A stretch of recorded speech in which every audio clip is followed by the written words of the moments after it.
Here's another one of my mom's recipes. It's an oldie. Again, this is a cake that I ate a lot when I was a kid, and we still love it today. This is not for those who like very sweet things. This is not a very sweet cake, which is one of the reasons why I love it.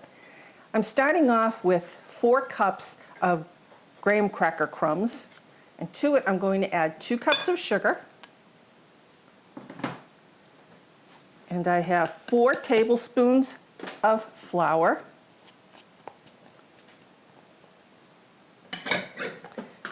2 teaspoons of baking powder, and 1½ cups of ground walnuts. And I'm just going to give this a mix to get this all mixed up.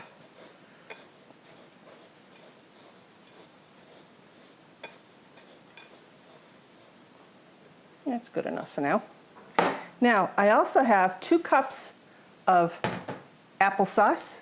I have 4 eggs, which I have divided, the yolks from the whites, and 2 sticks of butter and some vanilla. So to this, I'm going to add my applesauce. This is really easy, no mixer required, just a large bowl. And even this one's a little bit small. The 4 yolks,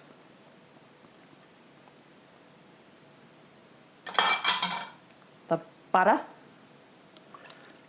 for those of you who know how to speak well, and 2 teaspoons of my homemade vanilla.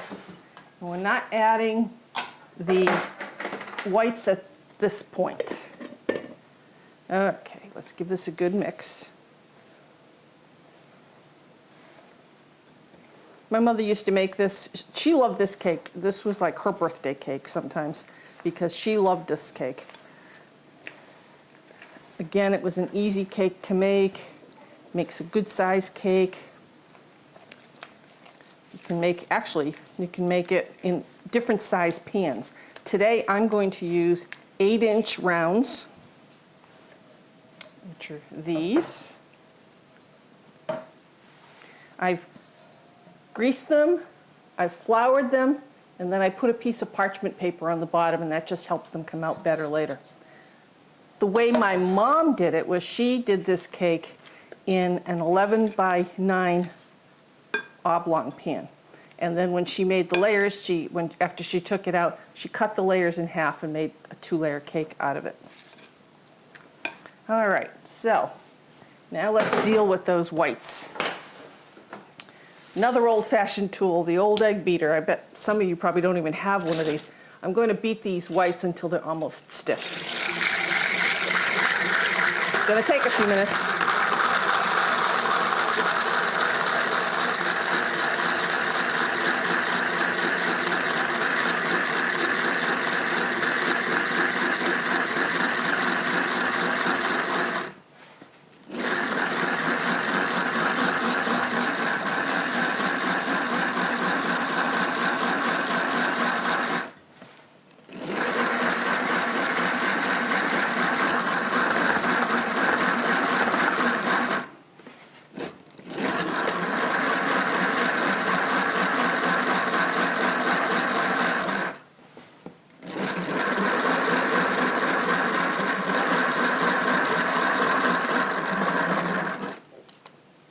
There, nice soft peaks, almost stiff, noisy. Okay, now we're going to put the whites in and fold them in. This will add a little bit of air and lightness to the cake. This is a heavier kind of a cake. If you're looking for a really unsweet, dense cake, this is the one for you. But the flavor is just so good, especially if you love graham crackers. This is just really a great cake. And the frosting is an old-fashioned frosting, too, a rather unique frosting. Okay, just keep. My oven is on to 350 degrees. And I'm going to bake this cake, the 2 layers, for about 40 to 45 minutes until that old toothpick that gets inserted in the center comes out clean. If you do a 9 by 13, obviously your bake time is going to be a lot less, probably 25 to 30 minutes. Again, just keep checking with the toothpick. Okay, that's about it. I'm going to divide it among these two pans. Heavy bowl.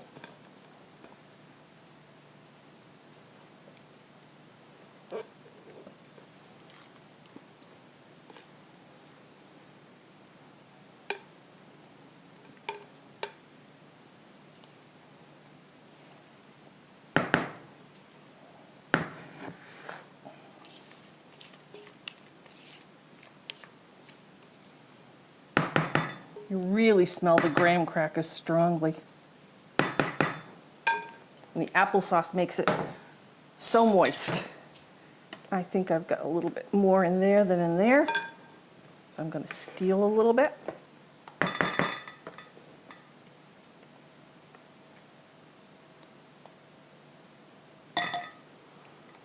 And just spread it around.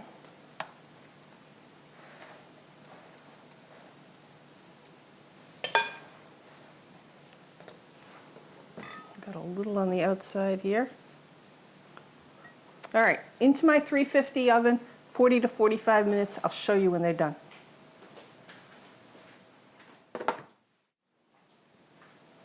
Remember I told you that this was not a very sweet cake. Well, this is not a very sweet frosting. We're going to be making something called an ermine frosting. It's an ermine buttercream. It's a flour-based buttercream. It's a very old recipe. It's a very good recipe. If you haven't tried it, I really suggest you try it. This comes out very, very silky and smooth. It's just really delicious too. And it's, like I said, it's not very sweet. It does have sugar, however. It has a half a cup plus 3 tablespoons of sugar. Got a 1/4 teaspoon of salt and 4.5 tablespoons of flour. There's your flour. I'm just going to mix those to combine a bit. This is just the base of the buttercream. We're going to finish the rest of the buttercream after the cake's cool. But we need to make this now so that this cools down, because you need this to be cold. Now I'm going to add 1 cup of warm milk, just room temperature milk. And I have my burner on. I want to give this a stir. And we're going to cook this until it comes to a boil, but we want to cook it over medium heat, not very high heat. And you need to stay with this. You want to keep whisking it so that you don't get a lumpy mixture. Now, this could take 5 or 6 minutes, especially with using this portable burner. It's not as powerful as a regular stove. But so I'll just keep whisking and whisking until it gets nice and thick.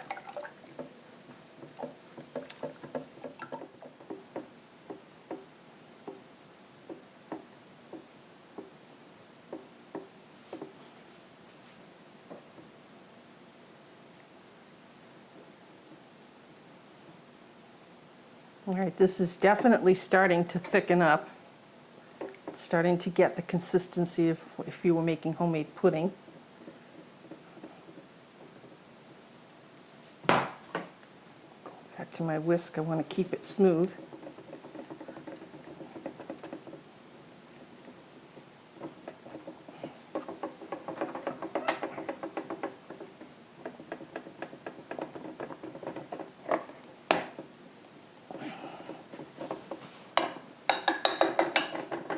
So now at this point, I'm going to take it all out of here and put it into a bowl.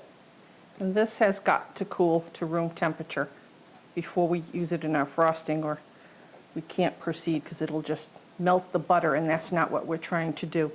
So there's nothing left to do now except let this cool down and let the cakes come out of the oven. And once the cakes come out of the oven, 10 minutes in the pan, turn them out and cool them completely. Then we'll proceed with the frosting. We can now start making our frosting as our cake is cooling down. In my mixer, I have 2 sticks or 1 cup of very soft butter. What I'm going to do is I'm going to put this on the mixer and I'm going to let it mix, just the butter alone, for about 5 or 6 minutes before I start adding this. So let's do that first.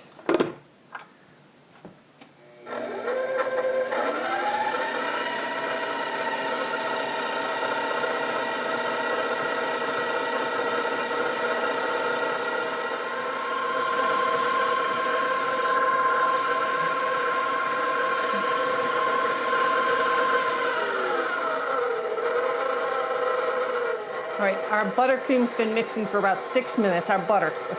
Now I'm gonna start adding this paste or pudding, whatever you wanna call it. It really doesn't look very appetizing, I know, but trust me.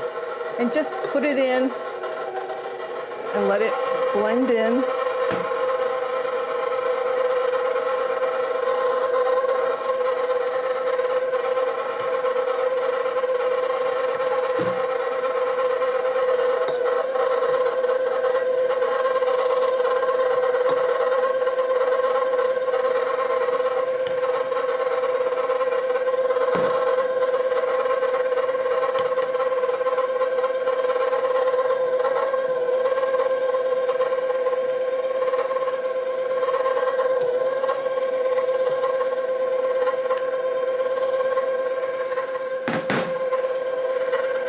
And what I'm going to do is I'm going to scrape down the sides because some of it went flying. I want to get it all in so it all gets mixed in with the butter.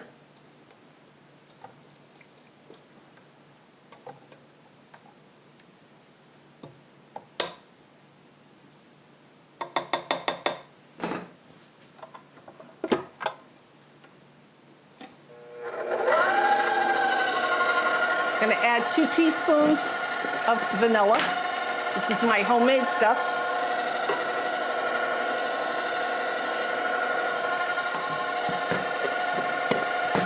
It smells delicious.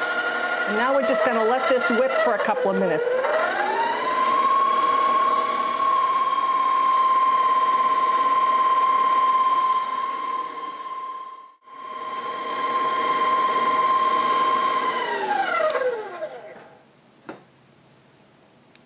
That looks about right.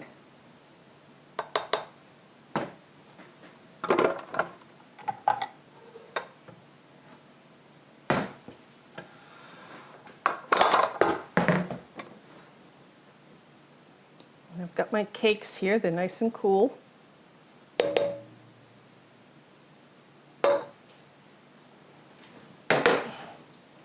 What I want to do is, even though they're not very domed cakes, this one's a little bit, I don't like that gap you get, so I'm going to even it off just by taking a long serrated knife. I just want them to sit up against each other flat when I put them together. And we have some pieces for people to munch on later. Same thing with this one. Not as much. This one didn't dome as much.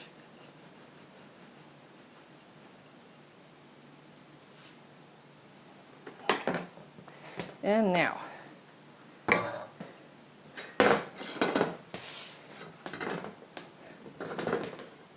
take our first layer.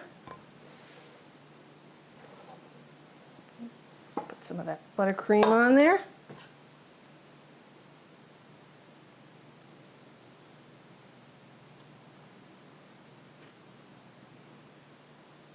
This cake is also better served cold.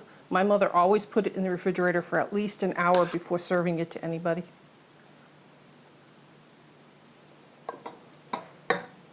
This is my least favorite thing to do in baking, is frosting a cake. I don't know why. It's not my thing. I don't do cake decorating either. I love decorating cookies, but not cakes. I don't know why. There we go.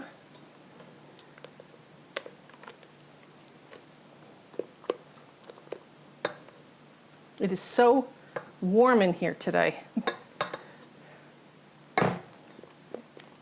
that everything seems to be a lot softer than normal.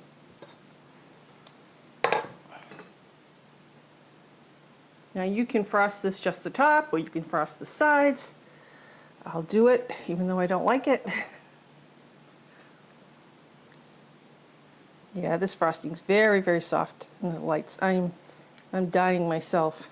So, but we had a very warm, very long, warm spell of weather. Very humid.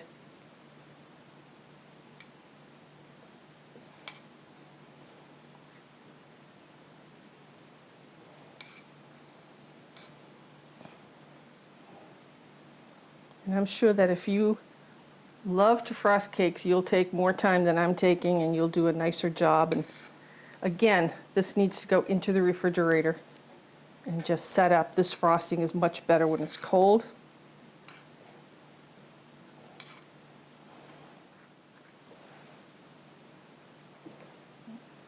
Missing some spots.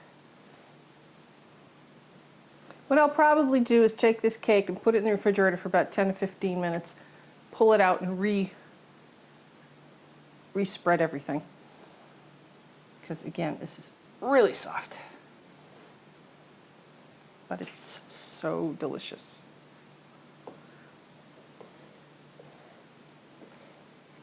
All right, there is our applesauce cake with ermine frosting. Ermine, however you want to say it. I hope you try this cake. Really, it makes good cupcakes too. It's just an interesting flavored cake. And I happen to just love it. So I'll keep playing with this and keep pushing the frosting around, making sure I get all the little gaps. But you get the idea. Hope you try it.